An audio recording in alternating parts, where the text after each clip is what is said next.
ሁላችሁንም ሰላም ብያለሁ እነሆ በዛሬው አዲስ መረጃዎች ሊደርሱን ስላሉ እነሱን ባጭሩ አሰማችኋለሁ። ተመልካቾቻችን እንደተለመደው የገባችሁ ላይክ በማድረግ ወዳጆቻችንን ጋብዟቸው የሚለው በመጫን ማለት ነው። እናንተ ስትጫኑ እነሱ ኖቲፊኬሽኑን ይመለከቱታል፣ ይገባሉ ማለት ነው። አልጎሪዝሙ ያሳያቸዋል። ስለዚህ ላይክ ማድረግ አትርሱ ተመልካቾቻችን፣ አድማጮቻችን። እኔ ቀጥታ ወደ መረጃዎቼ ጥሪው ከቀረበ ቆይቷል። ኑና እንደ ሃጫሉ ሁንዴሳ ልግደላችሁ የሚለው ጥሪ ከቀረበ ሰነባብቷል። መታችሁ እንመካከር፣ እስኪ መፍትሄ ለማምጣት እንነጋገር አይደለም ቃሉ፣ ኑና እንጋደል ነው። ጦር ሜዳውን መጋደያውን ኦሮሚያ፣ መግደያውን ደግሞ የኦሮሞ ወጣት ለማድረግ ያለመው ይህ የመግደል መንፈስ ዛሬም ምድረ ኦሮሚያን አኪልዳም አድርጎ ቀጥሏል። ሞቱ ከሃጫሉ ሁንዴሳ እስከ በቴ ኡርጌሳ፣ ከዲያቆን አማኑኤል እስከ ኩሊ ሐዋስ ወይም እስከ አብዱል ጀባር ሁሴን ያለ ብቻ አይደለም። ስማቸውን ወላጅና ቤት ይቁጠረው የተባሉ አያሌ ሰዎች ረግፈዋል። እናቶች ልጅሽ ሸኔ ነው ተብለው ተገድለዋል። አባቶች ተረሽነዋል። የሰውን አስከሬን በአህያ ጭነው ያሳዩትም እነዚሁ ገዢዎች በዚያው በኦሮሚያ ነው። በእርግጥም በዚያ ክልል ያልሞቱት ገዢዎች ብቻ ናቸው። እናም እንደ ሃጫሉ ሁንዴሳ ኑ እንግደላችሁ፣ መታችሁ እዚሁ ሙቱ የሚለው ጥሪ ከዚህ የመግደል ቆሌ ራሳቸውንና ቤተሰባቸውን አድነው ውጭ አገር ለሄዱት የኦሮሞ ፖለቲከኞች የቀረበ ጥሪ ነበር። አመለጡኝ የሚል ቁጭት፣ ሳልገድላቸው ካገር ወጡብኝ የሚል ጸጸት የፈጠረው ደም የማፍሰሱ ቃቤ ነበር። እንዴት የኦሮሞን መንግስት ኦሮሞ ይቃወመዋል የሚለው ብስጭት የዋለ ያደረ ነው። የኦህዴድ ብልጽግናን ደም አፍሳሽነት፣ ዘረፈጅነትና ዋሾነት የሚናገሩ ኦሮሞዎችን በእኔ መሪነት ትቀናላችሁ በሚል ጠቅላይ ሚኒስትሩ በምሬት እንዲናገሩ ምክንያት የሆነም ጉዳይ ነው። ኦሮሞን አሳምኖ በምርጫ መምጣት መድረኩ ክፍት ሆኖ እያለ በቅናት መቃጠልና በቅናት መንፈስ መስከር ጥሩ አይደለም። ይህንን የሰማ አንድ የኦሮሞ ንቁ ፖለቲከኛና አዋቂ ሰው እንዲህ ብሎ ጥያቄዎችን ሊደረድር ይችላል። እንዴት አንድ ከሰባተኛ ክፍል ላይ ደብተርና እስክሪብቶን ትቶ በወጣበት የቀረሰው የአገር መሪ ሲሆን ያስቀናል? እንዴት የአገር መሪነትን ለመግደልና ለማፈናቀል ለመዝረፍና ለመግረፍ የዋለ ግለሰብ ሊቀናበት ይችላል? ተናግሮ ሳይሆን ገና ሊናገር ሲል ውሸቱ አይኑና አፉ ላይ ቀድሞ የሚታይበት ዕውቀትም እውነትም የሌለው ሴራን ስራም ብቃትም አድርጎ የሚናገር ህዝብን ማታለል የመሪነት መገለጫ ነው ብሎ የሚያስብ አንድ ሰው እንዴት ሊቀናበት ይችላል እያለ ሊጠይቅ ይችላል። ይህንን እኔ መሪ በመሆኔ ኦሮሞዎች ይቀናሉ የሚለውን የጠቅላይ ሚኒስትሩን ንግግር ደጋፊዎቻቸው ሁሉ ሲናገሩትና ሲጽፉት ማድመጥም ልማድ ሆኗል። ለዚህ ምላሽ የሰጡት አቶ ጀዋር መሐመድ አብይ የሚቀናበት ሳይሆን የሚያሳፍር ሰው ነው ብለው ምክንያታቸውን አብራርተዋል። አሁን አንዳንድ የሱ ደጋፊዎች ቀናህ ምናምን ይሉኛል። በመለስ ሊቀና ይችላል፣ በኦባማ ሊቀና ይችላል። የምትቀናው ሰው ሲበልጥህ አይደለም እንዴ? ሰው በስራ ሲበልጥህና በውጤት ሲበልጥህ ትቀናለህ። አይዊሽ እኔ አብይ በእውቀት በብስለት በብቃት በሊደርሺፕ ስኪል ሀገር በማልማት ሀገር በማረጋጋት በልጦን ተገይቶ ቢያስቀና አይዊሽ ዛቶ ዘከት ነው። እኔ አብይን አፍርበታለሁ፣ አልቀናበትም። ኦሮሞ እንደ አንድ ኦሮሞ እንደ አንድ ኢትዮጵያ ዜጋ አፍርበታለሁ። ሰሞነኛው አጀንዳ የኦሮሞማ መንግስት የሚል ሆኖ ከርሟል። ይሄው አገዛዝ ደግሞ በኦሮሞ ፖለቲካ ውስጥ ስም ብቻ ሳይሆን ድፍረትም እውነትም ካላቸው ሰዎች መካከል አንዱ የሆኑትን ታዬ ደንዳን ወደ እስር ቤት አውርዷል። ታዬ በመንግስትም ላይ ሆነ በደጋፊዎቹ ላይ የተኮሱት አንዳች ጥይት አልነበረም። ስለ ጠቅላይ ሚኒስትሩ አረመኔነት ህዝብም አጋዳይነት የጻፉት በፌስቡክ ነው። በትጥቅ መንግስትን ከሚታገሉት የኦሮሞ ነጻነት ሰራዊትና ፋኖ ጋር ግንኙነት አላቸው ብለው የከሰሷቸው ክሳቸው የራሱ የመንግስት ፍርድ ቤት ፈጠራ መሆኑን አረጋግጦ በነጻ አሰናብቷቸው ነበር። እንደገና ከ6 ወራት በኋላ ጠብቆ አሁን አስሯቸዋል። በቴንና ሃጫሉን ለሞት እንደ ታዬ ደንዳ ያሉትን ደግሞ ለስራት የሚዳርግ መንግስት፣ የኦሮሞን አርሶ አደር መሬቱን የኦሮሞን አባገዳ ህይወቱን የሚቀማ አገዛዝ። ምኑ ነው ኦሮሞማው የሚለው ጥያቄም እዚህ ጋር የሚነሳ ነው። ይህ አገዛዝ ኦሮሞማ ሳይሆን አብዩማ ነው የሚለው ክርክርም ልክ የሚሆነው በዚሁ ምክንያት ይሆናል። ይህ ጠበብ ሲል የአብዩማ ሲሰፋ የኦህዴድ ብልጽግና በጣም ለጠጥ ከተደረገ ደግሞ የብልጽግናዎች አገዛዝ እንጂ የ7 ልጆች እናት የሆኑትን እነ ኩሊ ሐዋስን የሚገድለው መንግስት ከተኛበትና ካረፈበት ሆቴል በቴ ኡርጌሳን አውጥቶ የሚገድል አገዛዝ ወይም ቤቱ እስር ቤት እንደሆነ የተደረገው የታየ ደንዳ መንግስትና ቤተሰቦቻቸው መንግስት ሊሆን የሚችልበት መንገድ አልታየም። ኦህዴዶች ግን ኦሮሞማ ናችሁ ሲባሉ ደስ የሚላቸዋል ይቀበሉታልም የሚሉ ሰዎች ቃሉን አላግባብ መጠቀም ለገዦች እየጠቀመ ነው ይላሉ። ኦሮሞማ ማለት አጭሩ ትርጓሜ ኦሮሞነት ማለት መሆኑን የሚያውቁ ሰዎች ተርጉመውታል። እዚህ ጋር መጠየቅ የሚገባውም ህዝብን በዘሩ መርጦ መግደልና ማፈናቀል ኦሮሞነት ነውን? አገርን ማዋረድና ለእልቂት መዳረግ ኦሮሞነት ነው ወይ? መዝረፍና መስረቅ ኦሮሞነት ነው ወይ? ይህስ የሚያስቀና ነው ወይ የሚል መሆን ይኖርበታል። ይህ አገዛዝ የኦሮሞማ መንግስት ነው ማለት ኦሮሞነት መግደልና መዝረፍ፣ ሰውን በሃይማኖቱ ወይም በማንነቱ ምክንያት ማፈናቀል ነው ማለት ነው የሚሉ አንድ አስተያየት ሰጪ፣ ይህ ደግሞ ለአገር ወዳዱ ለሰው አፍቃሪውና ለሰው አክባሪው የኦሮሞ ህዝብ የማይመጥን ትርጓሜ ነው ይላሉ። ጠቅላይ ሚኒስትሩ ግን ኦሮሞ ጠቅላይ ሚኒስትር አይሆንም ሲባል እኔ አሳክቸዋለሁና ጸጥ በሉ፣ ኦሮሞም ድል አድርጓል፣ እኔን መተቸት የኦሮሞን ድል ወደ ኋላ መመለስ ነው ባይ ናቸው። ለኦሮሞ ህዝብ ብዬ በታገልኩባቸው 30 ዓመታት ውስጥ የኦሮሞነት ጥያቄ ሳይነሳ ቆይቶ አሁን ጠቅላይ ሚኒስትር ሲሆን ኦሮሞ አይደለም ማለት ምንድነው? እኔ ካልሆንኩ ሌላ ሰው ኦሮሞ አይደለም የሚል ነው። የኦሮሞን ህዝብ ድል ወደ ኋላ እንመልሳለን እንጂ ምናስገኘው ጥቅም የለም። በታየ ደንዳ ቋንቋ በሰው ደም የሚጫወቱ አረመኔ፣ በጀዋር መሐመድ አገላለጽ የሚያሳፍሩ፣ በፕሮፌሰር ሕዝቅኤል ገቢሳ ቃል የአእምሮ እክል ያለባቸው ዶክተር ሚልኬሳ ሚዴጋ ለስልጣን ሲል በንጹሃን ደም የተጨማለቀ በሚል ግብራቸው የተነገረላቸው ጠቅላይ ሚኒስትሩ ኦሮሞ ምን እንዲሆንላቸው ነው የሚፈልጉት የሚለው ጥያቄ መሰረታዊ ነው። በስሙ ነገዱበት፣ ልጆቹን ገደሉበት፣ ምርቱን ቀሙት፣ ከርስቱ አፈናቀሉት፣ ምድሩን ጦር ሜዳ ከተማውን እስር ቤት አደረጉበት። በእርግጥ እሳቸውና በጠቅላላ ኮሬን ያገኛቸው የኦሮሞ ህዝብ ምን እንዲሆንላቸው ነው የሚፈልጉት የሚለውን ጥያቄ ለማብራራት ሰዎችን ስንጠይቅ ብዙ ምላሽ ሰጥተውናል። ከጠቅላይ ሚኒስትር አብይ ጋር ይገናኝና ይመካከር የነበረ አንድ የኦሮሞ ጉዳዮች ተንታኝ በአንድ ወቅት ለኢትዮ ፎረም የተናገረው ሲጋራ እንዲህ ይላል። ጠቅላይ ሚኒስትሩን ለመጨረሻ ጊዜ ያገኘሁት በ2011 ዓ.ም የበጋ ወራት ነበር። በግንኙነታችን ወቅትም በኦሮሚያ ውስጥ ያለውን ችግር በሰላም ለመፍታት ጥረት መደረግ እንደሚገባው፣ ተቃዋሚዎች በነጻነት እንዲንቀሳቀሱ ድርድር ማድረግም እንደሚገባ ሐሳብ አቀረብኩለት። እሱ ግን ከዚህ በተለየ ነበር ያብራራልኝ። የኦሮሞ ትግል ሲካሄድ የኖረው መንግስትን ለመያዝ ነው። ኦሮሞ ጠቅላይ ሚኒስትር ከሆነ በኋላ ተቃውሞ ለምን ያስፈልጋል? ህወሓት 27 ዓመት ኢትዮጵያን የመራው ትግራይን ከተቃዋሚ ከልሎ ነው። በኦሮሚያም ይሄው ነው መሆን ያለበት። ኢትዮጵያን የመምራት ዕድል አግኝተን ባለንበት ወቅት በኦሮሚያ ተቃውሞ መኖር የለበትም፣ ተቃዋሚም ሊኖር አይገባም አለኝ በማለት ያስታውሳል። ይህንን አንድ ለአንድ ሰዎችን ሲያገኙ የሚናገሩትን ነገር በአደባባይም ደግመውታል፣ በፓርላማም ተናግረውታል። ኦሮሞ ድል አድርጓል፣ የኦሮሞ ጥያቄ ጠቅላይ ሚኒስትርነት ነበር፣ እሱ ተሳክቷል፣ እኔን መቃወም ይህንን ድል ወደ ኋላ ይመልሳል ብለዋል። በዚህ ልክ የሚያምኑበትን እምነት ለማስፈጸም ደግሞ ከኦሮሚያ የሚነሳባቸውን ተቃዋሚ በቢላ ቆራርጦ እስከ መጣል እንደሚደርሱ ለራሴ ነግረውኛል የሚሉት ሚልኬሳ ሚዴጋ ናቸው።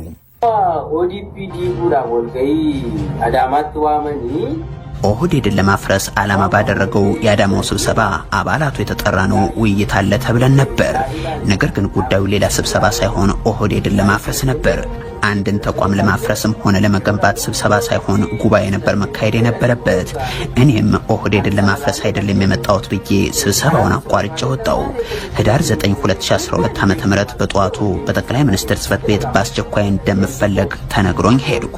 አብይም ለምን እንደተፈለግ ታውቃለህ ወይ በማለት ጠየቀኝ። እኔም እንደማላውቅ ነገርኩት።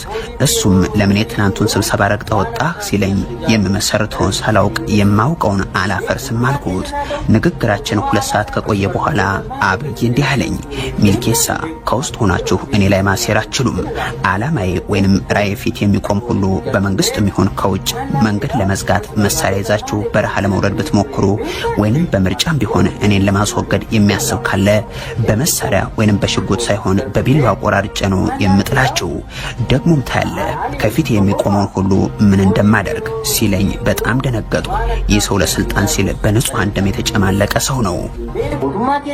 ከዚህ ምስክርነት ውስጥ እኔን በምርጫ ለመጣልም የሚሞክር ካለ በሽጉጥ ወይም በጠመንጃ ሳይሆን በቢላ ቆራርጠዋለሁ የሚለውን እንመልከት። በኢትዮጵያ ውስጥ በተለይ ኦሮሞ ሆኖ የብልጽግናውን ጠቅላይ ሚኒስትር መቃወም ብቻ ሳይሆን በምርጫ ተፎካክሮ ለመጣል ማሰብም በቢላ ተቆራርጦ መሞትን የሚያስከትል አደገኛ ውሳኔ ነው ማለት ነው። ለሚልኬሳ ይህንን ከነገሯቸው በኋላ ነው ሰዎችን በቢላ የሚያርድ ሰራዊት አሰማርተው ሕፃናትና ወጣቶች እንደ ፋሲካ ዶሮ ሲታረዱ አስከሬናቸውም በአህያ ተጭኖ ሲወሰድ የተመለከት ነው።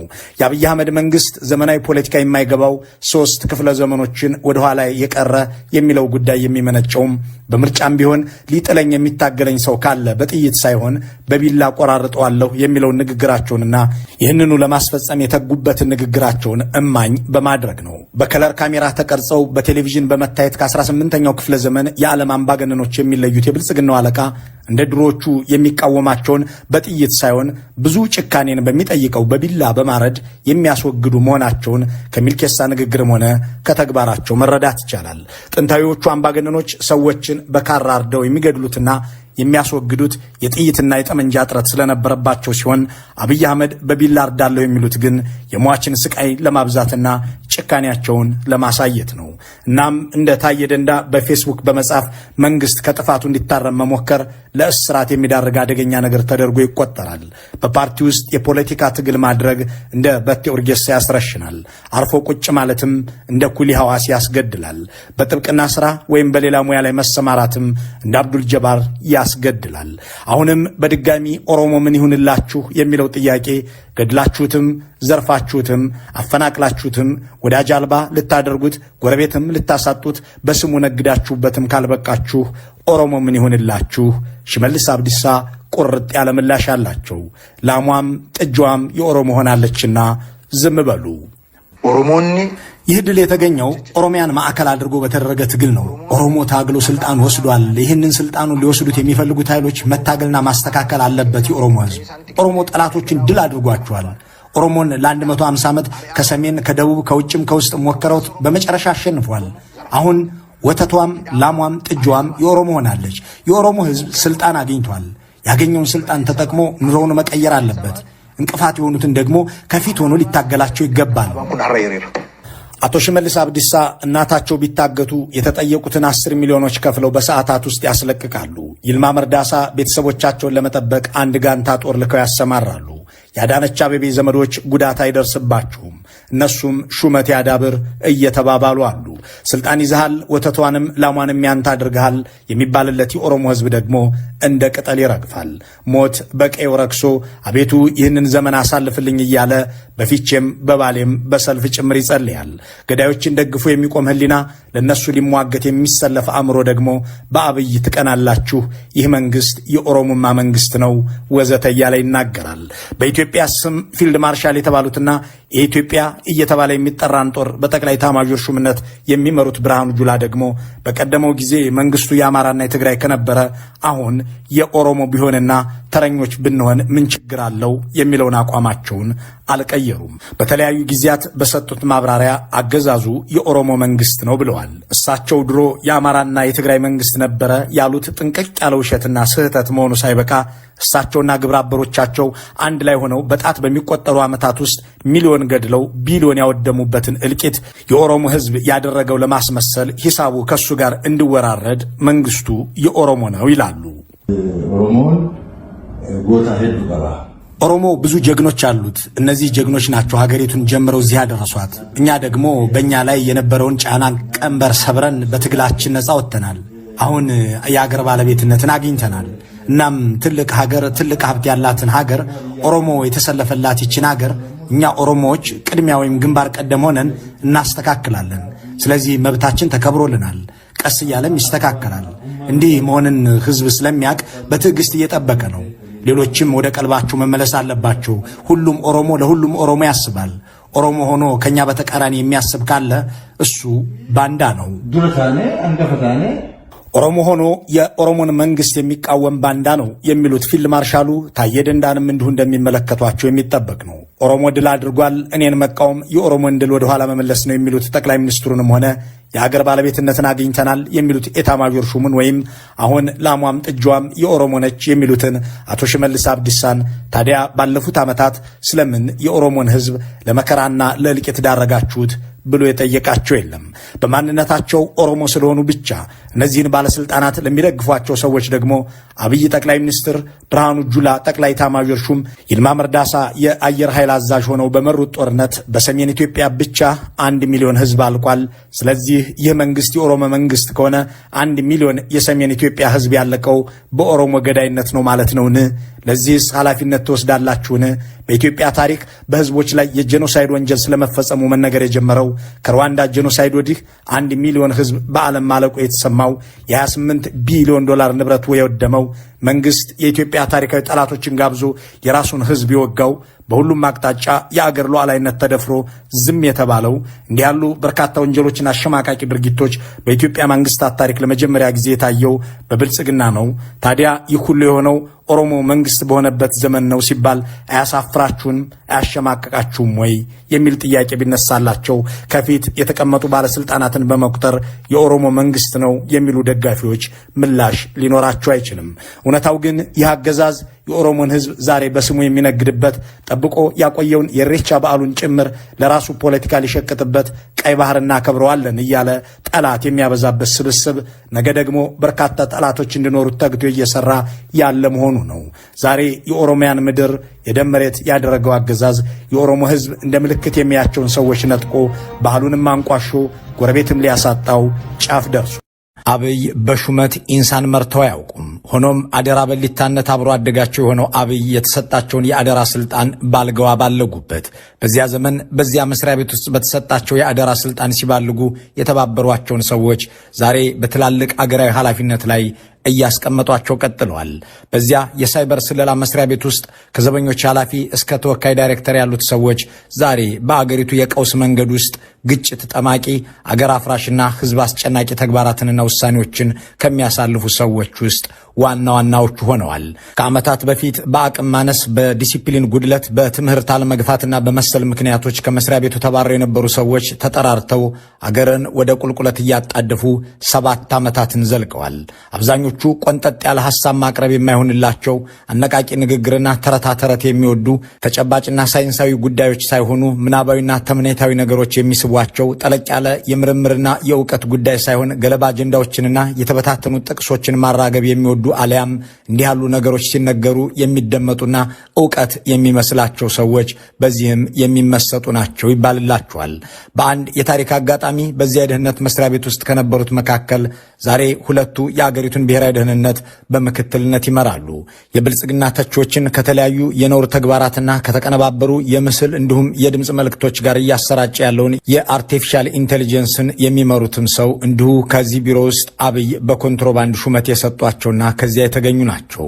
የአገሪቱ ምክትል ጠቅላይ ሚኒስትር፣ የቀድሞ መከላከያ፣ የአሁን የቆላ ሚኒስትር፣ የአገሪቱ ጠቅላይ ሚኒስትር በዚህ ኢንሳ በተባለ የደህንነት ተቋም ውስጥ የኖሩ ከዚህም የተባረሩና በራሳቸውን ፈቃድ የወጡ ከዚያም ቂም ይዘው የቀጠሉ በመጨረሻም ለግል ጥላቻዎቻቸውና በቀላቸው ሲሉ አገር እያፈረሱ ያሉ ናቸው የሚባልላቸው ናቸው። ከሚኒስትሮች ምክር ቤት ሁለቱ የኢንሳ ባልደረባ የነበሩ ናቸው። ባለፉት 7 ዓመታት ከአገሪቱ የጸጥታና ደህንነት ተቋማት ውስጥ ከአብይ ጋር በኢንሳ ውስጥ አብረው የነበሩ ሰዎች ያልመሩት አንድም ተቋም የለም ማለት ይቻላል። አታሼ ጭምር ሆነው የተመደቡ ሰላዮች አሁንም ስምሪት ላይ ናቸው። እነማን ናቸው የሚለውን አንድ ባንድ እንመለከተዋለን። እነዚያ የቀድሞ የኢንሳ ሰዎች ዛሬ ኢትዮጵያን ለማፈራረስ እየተጠቀሙበት ከሚገኘው የጸጥታና ደህንነት ተቋማት በተጨማሪ የኢኮኖሚ ዘርፉንም ለመቆጣጠር እየሞከሩ ናቸው። ሌላኛው የኢንሳ ሰው ሰሞኑን የልማት ባንክ ፕሬዝዳንት ተደርገዋል። አብይ አህመድ ሌላ ዳቆን ሰው ዘመዶቻቸውን ሲገድሉ ከከረሙ በኋላ እሳቸውን በመሾም ለመካስ ያቀረቡት ሐሳብ ቅቡል ሆኗል። ከአገዛዙ ቁንጮ ባለስልጣናት ጋር በፈጠሩት የጥቅም ግጭት ተጣልተው ከ2 ዓመታት በፊት ወደ እስር ቤት ወርደው የነበሩት የፋይናንስ ደህንነት አገልግሎት ዋና ዳይሬክተር የነበሩት ቴዎድሮስ በቀለን ጨምሮ የወንድማማቾቹ መፈንጫ የሆነውን የሲንቄ ስንቄ ባንክን በቦርድ አባልነት የተቀላቀሉት ወርቁ ጋቸናም እንዲሁ በዚያ የአብይ ኮንትሮባንድ ስልጣን ኢንሳ የነበሩ ናቸው። ኢኮኖሚውንም ለመቆጣጠር የሚደረግ ሙከራ መሆኑ ነው። አሁን ራሱን ኢንሳን፣ መከላከያን፣ ብሔራዊ መረጃና ደህንነትን፣ የጠቅላይ ሚኒስትሩን ቢሮ የደህንነት አማካሪነት ወዘተ የተባሉ የጸጥታና የስለላ ተቋማት በዋናም ሆነ በምክትልነት የተመሩት ባለፉት ዓመታት አገሪቱንም የጸጥታ እጦት ውስጥ ካስገቡት የዘመናችን ሹሞች መካከል እነዚሁ በኢንሳ ውስጥ ይሰሩ የነበሩ የአብይ ባልደረቦች ናቸው ማለት ይቻላል። ወይም የአብይ የቀድሞ ተሿሚዎች። እዚህ ጋር ከኢንሳ ወጥተው አገር ቢመሩ ምን ችግር አለው የሚል ጥያቄ ሊያስነሳ ይችላል።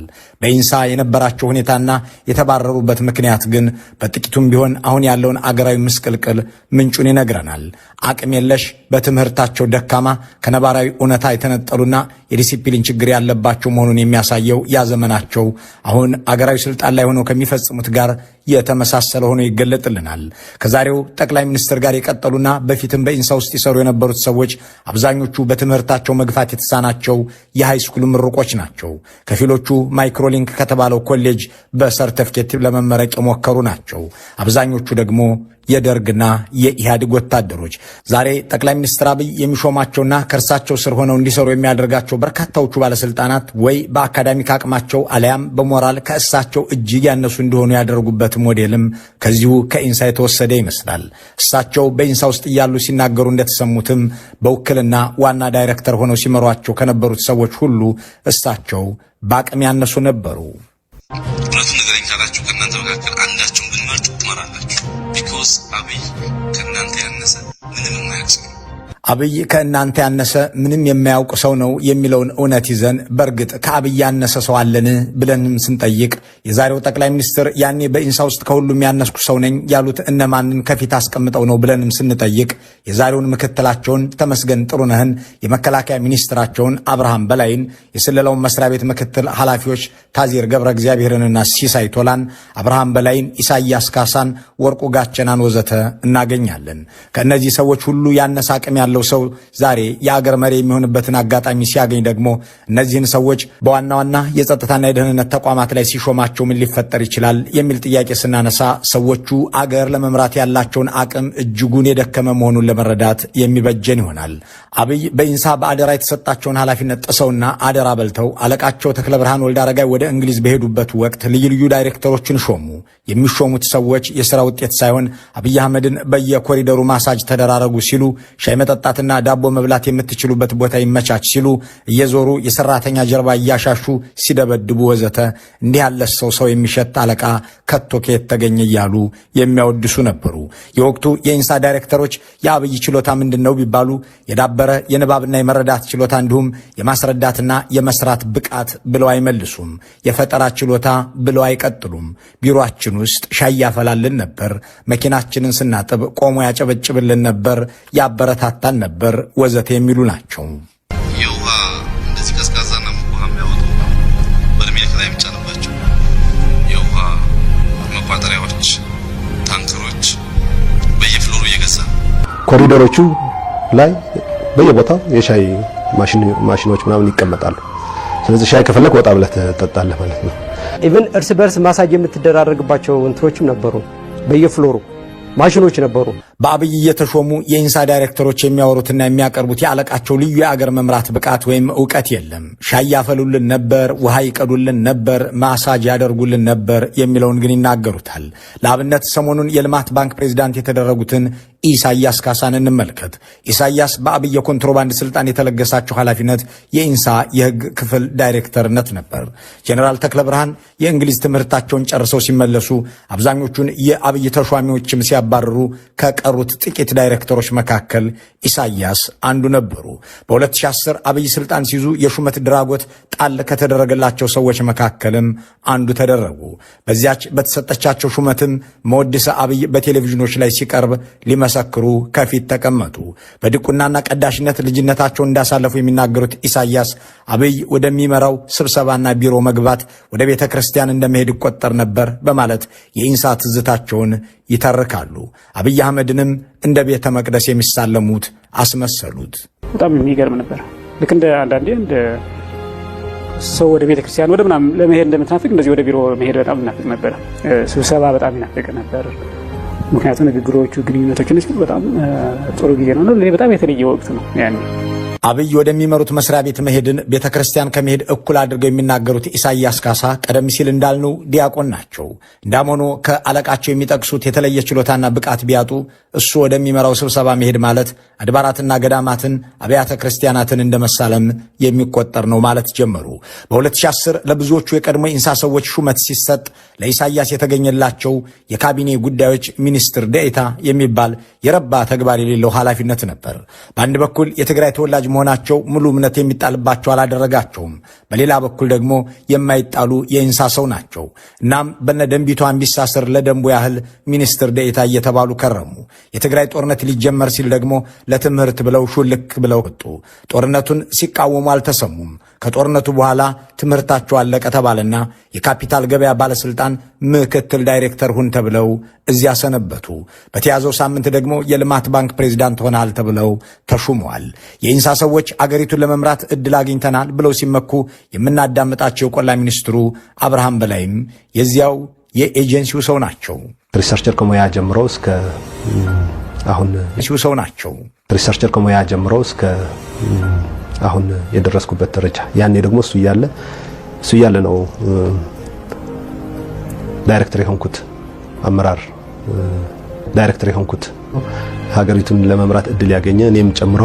አብርሃም በላይ ኢንሳን የተቀላቀሉት ከመከላከያ ኢንጂነሪንግ ኮሌጅ በጥናትና ምርምር ባለሙያነት ነበር። የኢንሳ መስራች ዳይሬክተር መሆናቸውን የሚናገሩት ሜጀር ጀነራል ተክለ ብርሃን ወልድ አረጋይ ለትምህርት ወደ እንግሊዝ ሲጓዙ ከምክትሎቻቸው አንዱ የነበሩት የወቅቱ የኢንሳ ሰዎች እንዲህ ያለ ሹመት የተሰጣቸው በእርግጥም በወቅቱ ተወካይ ዳይሬክተር ሆነው ተቋሙን ይመሩ በነበሩት በአብይ አህመድ ነው። በውክልና በተገኘ የ2 ዓመት ስልጣን የተፈጸመውን ይህንን መሰሉን ድርጊት ብልሽት ሲሉ የሚገልጹት የቀድሞዎቹ ኢንሳዎች አለቃ ሜጀር ጀነራል ተክለ ብርሃን ወልድ አረጋይ እንዲህ ይናገራሉ።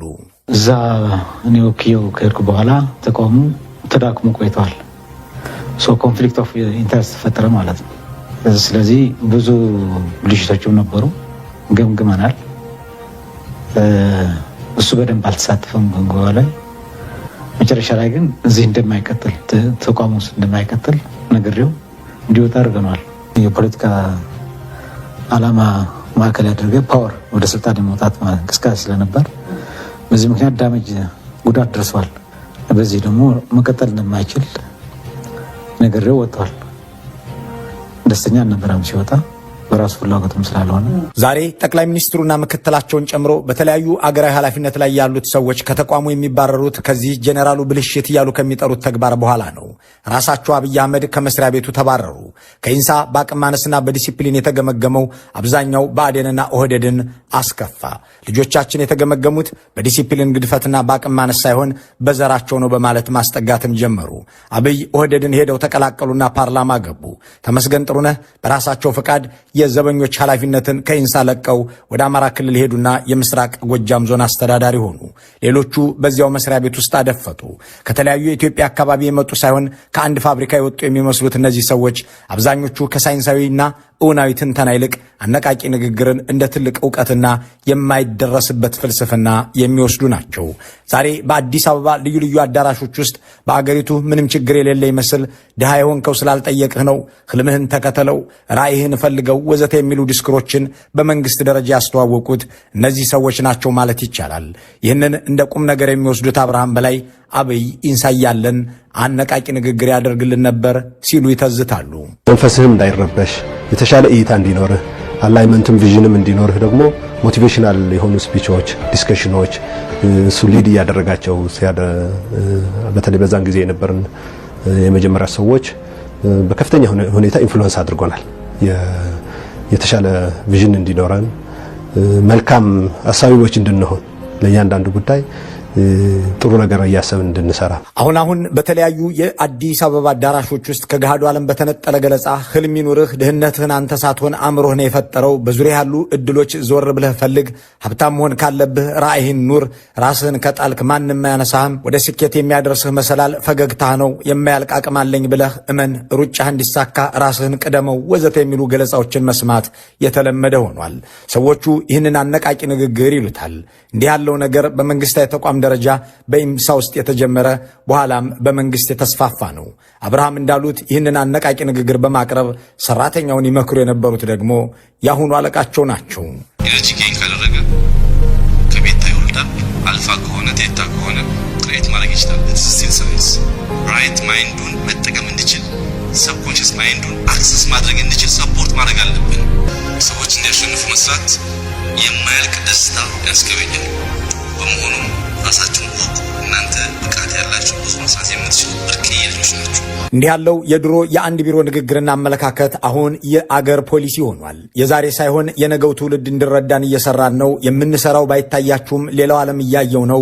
ወደ ብልጽግና እንጓዛለን፣ አይናችሁን ግለጡት፣ ከህልማችን የሚያቆመን አንዳች ኃይል የለም ወዘተ የሚሉትን መፈክሮች የሚያሰሙ ገዢዎች መሰል ከእውነታውና ከገሃዱ ዓለም የተነጠለ አቋማቸውን ተቋማዊ ማድረግ የጀመሩት በኢንሳ ውስጥ ነበር ማለት ይቻላል። ያኔ ከአብይ አህመድ ጋር በኢንሳ አብረው ከነበሩ ዛሬ የብሔራዊ መረጃና ደህንነት አገልግሎትን በምክትልነት የሚመሩ አቶ ሲሳይ ቶላና አቶ ታዜር ገብረ እግዚአብሔርም ይጠቀሳሉ።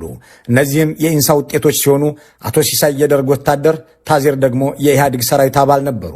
አቶ ታዜር በኢንሳ ውስጥ ከአብይ ጋር ሲሰሩ ካስተዋሉት ችሎታቸው አንዱ አለቃቸው ማሳጅ መደራረግ እንደሚገባ ማመናቸውን ይመለከታል። ሌላ ፕሮፌሽናል ምናምን መጥቶ ሳይሆን ራስ እርስ በርስ ስትረስ ሪሊዝ ለማድረግ የተሻለ ፕሮዳክቲቭ ለመሆን የሚያስችሉ የማሳጅ እንትሮች ነበሩ። በመስሪያ ቤት ውስጥ ማሳጅ መደረግ ያስፈለገበትን ምክንያት ደግሞ ራሳቸው አብይ እንዲህ አብራሩታል። ማሳጅ ያለበት ዋናው ምክንያት ሰው በቀን አንድ ወይም ሁለቴ ልክ ካፌ ማኪያቶ አንድ ቢጠጣው 5 ደቂቃ ላይ ማሳጅ ቢያገኝ ትልቅ ኤነርጂ ያደርጋል። ሞቲቬሽናል ንግግር መናገር የመንግስት ባለስልጣንና ሰራተኛ ችሎታ ሆኖ ከመቅረቡ በተጨማሪ ማሳጅ የማድረግ ብቃትም የሥራ ውጤት መመዘኛ ሲሆን ታየ። በኋላም ከኢንሳ ተባረው በኦህዴድ አማካኝነት የሳይንስና ቴክኖሎጂ ሚኒስትር ሆነው ለ2 ዓመት በሰሩበት ጊዜ ይህንኑ የማሳጅ ጉዳይ ዋና ጉዳያቸው ሲያደርጉት ታይተዋል። ሁለት ደቂቃ ብቻ ሰውየውን በማሸት አንደኛ የመቀራረብ ነገር አሁን ከልጆቹ ጋር እንደ ቤተሰብ የሚያደርገን ነገር ይሄ ነው። ተደብቆ ሳይሆን ልጆቹን እያሻ አስፈላጊ ሲሆን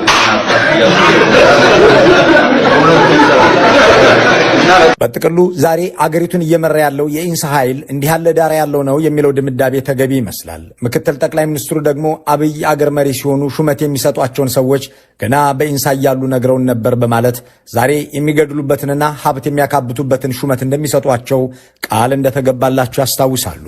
በቃ ቃል በቃል ይችን ሀገር በቃ መራታለሁ እኔ የአገር መሪ ሲሆን ደግሞ ከሌ እንዲያረጋዋለሁ ከሌ እንዲያረጋዋለሁ ከሌ እንዲያረጋዋለሁ እያሉ ይናገሩ ነበር። ያኔ አሁን ያኔ አብረዋቸው ከሰሩት ውስጥና ስሾም እሾማችኋለሁ ተብለው ቃል ከተገባላቸው ሰዎች መካከል ራሳቸው ተመስገን አንዱ ናቸው።